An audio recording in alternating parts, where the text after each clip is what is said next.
ជំរាបសួរនិងសួស្តីអ្នកនរគ្នាវិលមកជួបខ្ញុំម្ដងទៀតហើយជាមួយនឹងវីដេអូថ្មីដែលវីដេអូនេះយើងនឹងមកធ្វើជាមួយនឹង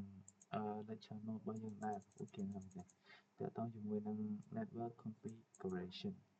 អញ្ចឹងឥឡូវខ្ញុំសុំតែទៅលើទៅលើពុទ្ធិស្រួលមើលតិចអូខេឲ្យពាក្យត្រូវឲ្យខ្ញុំ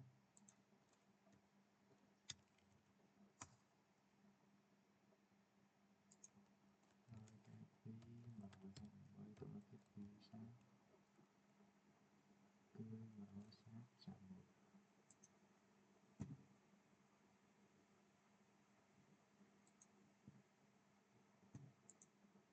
ឥឡូវខ្ញុំ login ចូលមួយសិន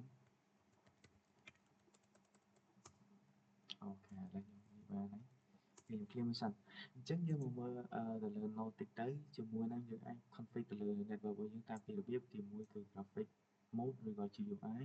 ទី2គឺ tick mode ដោយសារតែខ្ញុំបាន set up ជា GUI អញ្ចឹងខ្ញុំសុំជំនួសតាម tick mode ចុះ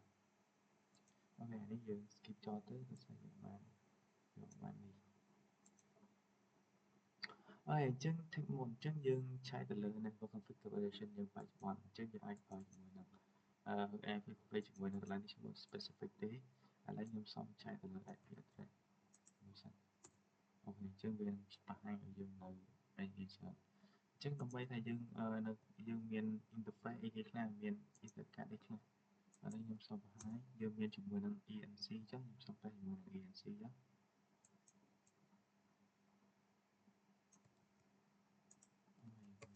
EMS 33អូខេវានឹងបង្ហាញជាមួយនឹង NAS mask ជាមួយនឹង broadcast អីចឹងដែរអូខេទី2វានឹងបន្តជាមួយនឹងយើងនឹង set assign នៅ IP address និង gateway ជាលក្ខណៈ on the fly មានន័យថាបាយបច្ចុប្បន្នឥឡូវខ្ញុំ enter តែវាអត់មានទេដោយសារតែវាអត់មានអូខេយើងដាក់ជាមួយនឹង ANC របស់យើងវិញមក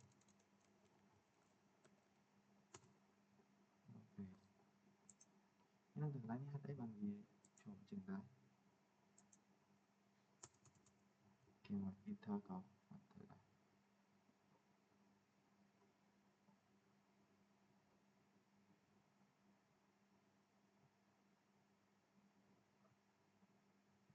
ឥឡូវវាកែកន្លែងនេះបាត់ហើយយើង perform មើលឥឡូវខ្ញុំសុំសិន